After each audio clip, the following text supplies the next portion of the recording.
evening and welcome to Biz RoundUp. I'm Tamiru Nimsat and we at Art Television bring you a collection of business highlights. Let's have a look at the headlines. Discussions will continue with the United States to secure further concessions, President says. GovPay platform enables over 700 public services online. MOU signed to set up $50 million international lab in Sri Lanka. News in detail. President Anurukumar Dissanayake has revealed that the United States has agreed to reduce the previously imposed reciprocal tariff on Sri Lankan exports from 44% to 30%.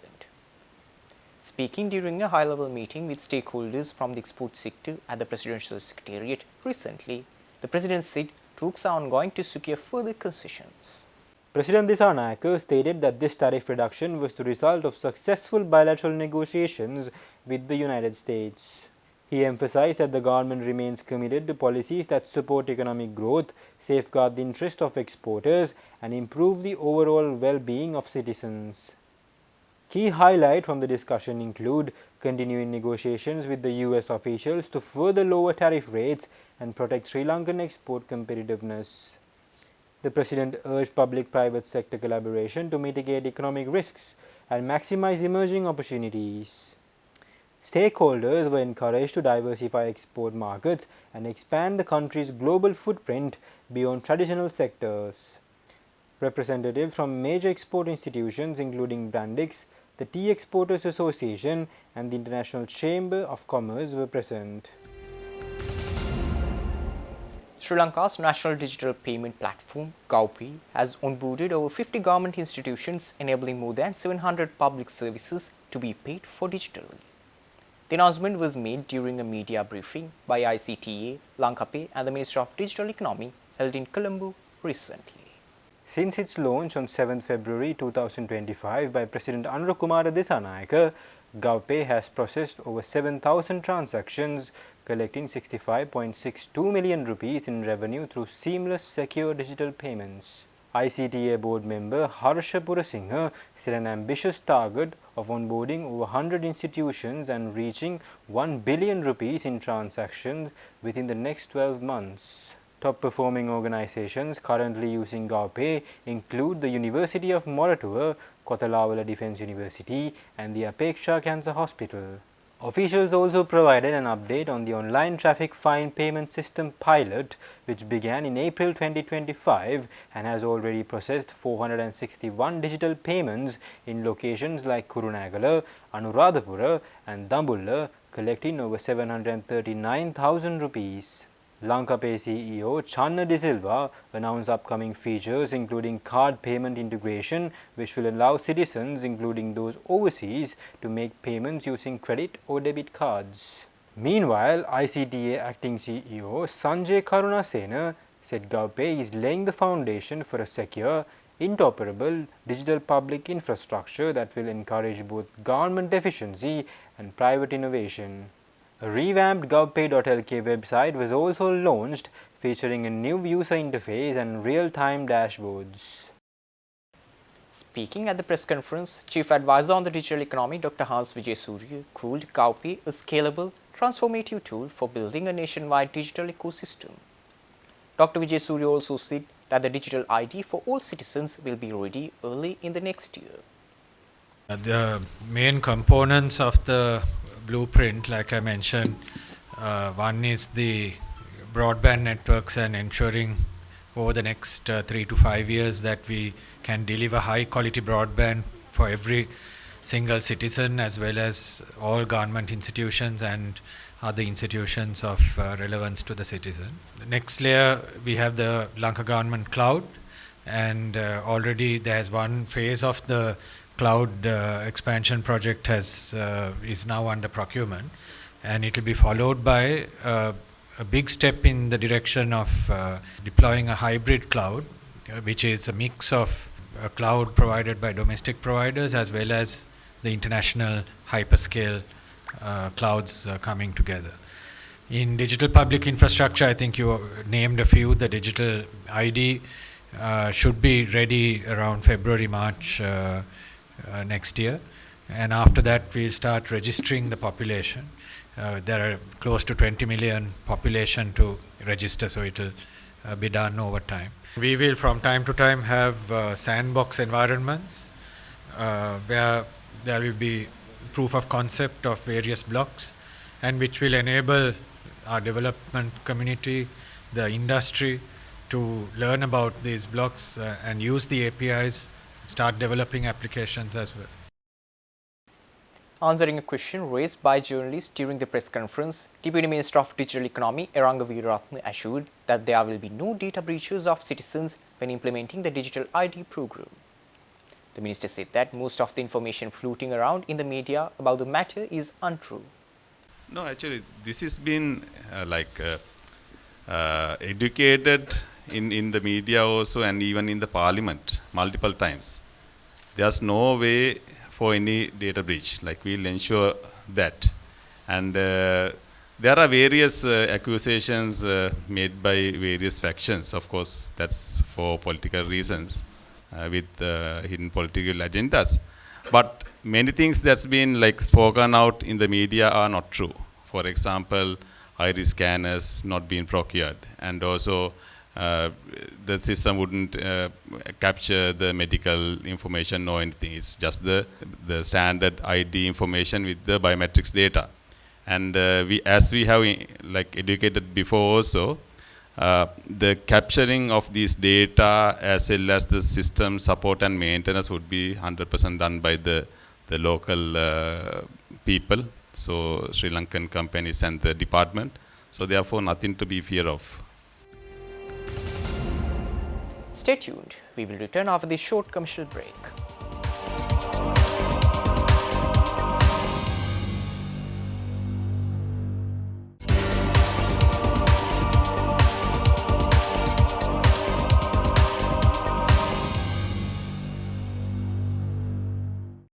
Welcome back after the break.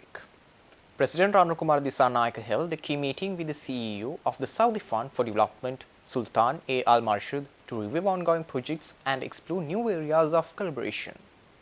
The meeting took place at the Presidential Secretariat recently. The discussion focused on the progress of development projects in Sri Lanka funded by the Saudi Fund for Development and explored new project opportunities, particularly in the area of digitalization of public services. President Dissanayake thanked the Saudi government and the SFD for their unwavering support during Sri Lanka's recent economic crisis and stressed that future funding would be aligned with the people's priority needs.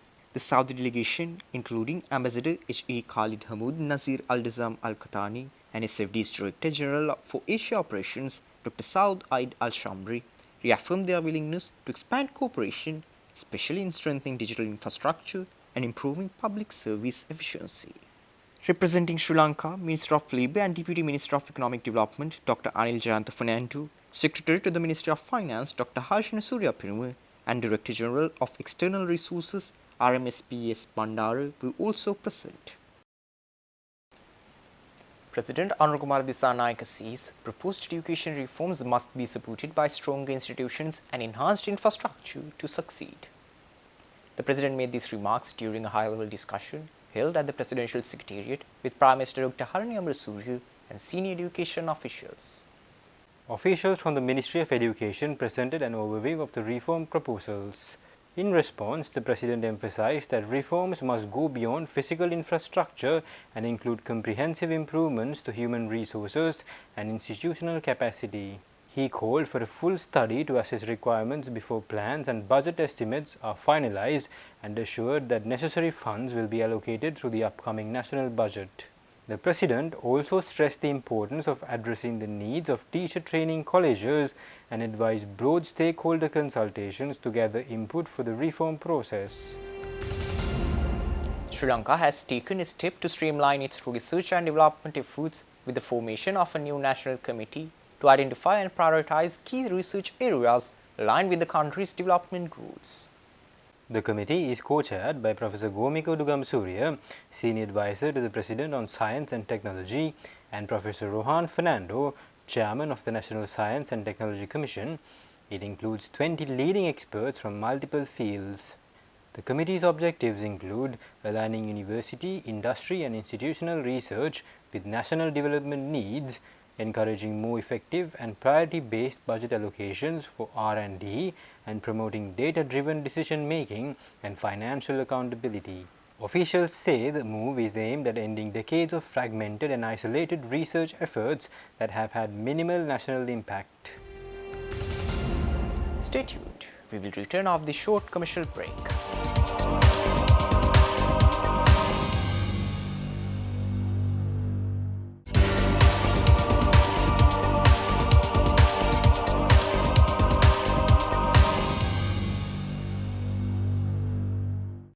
Welcome back after the break.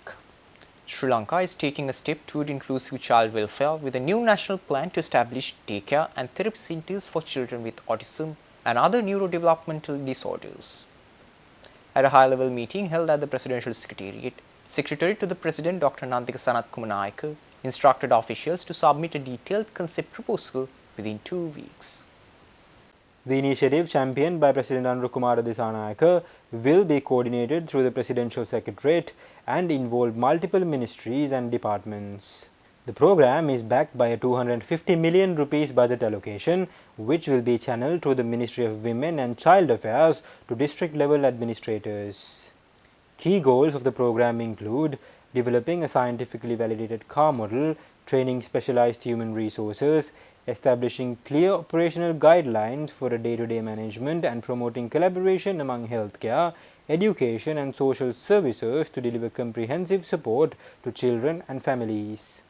Senior officials including Senior Additional Secretary to the President Kapila Janaka Bandara and Secretary to the Ministry of Women and Child Affairs KDR Olga were among those who took part in the planning session.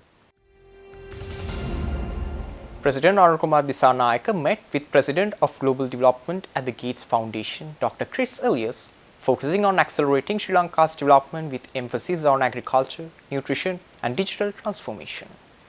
The meeting was held at the Presidential Secretariat recently. The meeting explored collaborative efforts in key areas such as inclusive digital agriculture transformation, a data-driven initiative aimed at enhancing service delivery and decision-making for smallholder farmers. The initiative is part of a broader vision to modernize agriculture, empower rural communities and build climate resilience. President Dissanayake expressed his appreciation for the Foundation's engagement and emphasized the government's goal of connecting rural communities to global technological advancements. He welcomed the Gates Foundation's support in building a digitally empowered and equitable Sri Lanka. In response, Dr. Chris Elias reaffirmed the Foundation's commitment to supporting Sri Lanka's digital economic strategy, particularly in areas like agriculture, livestock, health and infrastructure development. He described the collaboration as an opportunity to deliver impactful, inclusive solutions. A memorandum of understanding has been signed to establish an internationally accredited laboratory with a $15 million investment. The MOU was signed between Stay Medical of the USA and the Sri Lanka Institute of Biotechnology at the Presidential Secretariat earlier this week. This investment project, implemented under the National Initiative for Research and Development Commercialization, aims to create a central lab with international accreditation, enhancing testing capacity across key sectors like health, agriculture, cosmetics, Ayurveda and export-import industries. The agreement was signed by Professor Hans Kierstedt, founder of STEM Medical and world-renowned stem cell scientist, alongside SLIBTEC chairman Professor Samita Hettige and COO Amali Ransinghe. Professor Kierstedt praised Sri Lanka's leadership for its vision in science and innovation, highlighting that the lab would offer clinical and economic benefits, including attracting international clients for product accreditation. Senior Presidential Advisor on Science and Technology, Professor Gomi Kudugam Surya stressed that this lab would help Sri Lanka meet its 2030 goal of doubling export revenue by ensuring global quality standards. The lab will also work collaboratively with existing laboratories island-wide, ensuring consistency in product quality and safety. With that, we wind up for today. For this and more, subscribe to our channel on YouTube and follow us on Facebook. See you tomorrow with State of Business at 7:45 p.m. Take care and good night.